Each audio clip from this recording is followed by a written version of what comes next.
అగ్రకులాలలో economically weaker EWS అని పెట్టి 10% వాళ్ళు రిజర్వేషన్ తీసుకోవడం దానికి మేము ఎక్కడ కూడా అబ్జెక్షన్ చేయలే, కోర్టుకు పోలే. కానీ ఇవాళ ఎందుకు పోతున్నారని అడుగుతున్నా. అంటే మేము పైకి రావద్దా? ఇందిరాగాంధీ అగ్రకులాల్లో పుట్టిన బడుగు బలైన వర్గాలకు ఆలోచన చేసి దున్నేవాడికే భూమి ఉన్నది, భూ సంస్కరణ అమలు చేసింది ఆమె. గరీబీ హఠావ్ దాని 20 పాయింట్ ప్రోగ్రాం పెట్టింది.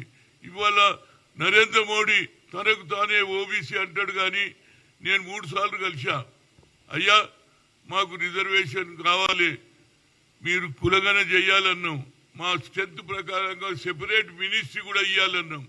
అది చేయలే, ఇది చేయలే. ఇవాళ అసెంబ్లీలోనేమో బీఆర్ఎస్ కానీ బీజేపీ కానీ 2 పార్టీలు కూడా మద్దతు ఇస్తుంది.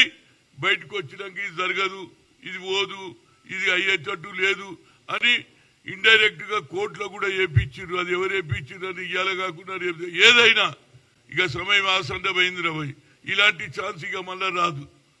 ఒక నాయకుడు, అపోజిషన్ నాయకుడు, ఇందిరాగాంధీ కుటుంబంలో ఉన్నటువంటి ఏది ఆ బ్లడ్ లో జెనెటిక్స్ ఉంది కాబట్టి ఇవాళ వీకర్ సెక్షన్ కు న్యాయం చేయాలంటే దాన్ని అడ్డుకుంటున్నారు. కాబట్టి ఇక మనం ఏది ఇందిరా పార్క్ దగ్గర ధర్నాలు అవసరం లేదు, అదేవిధంగా జంతర్ మంతర్ పోయే అవసరం లేదు.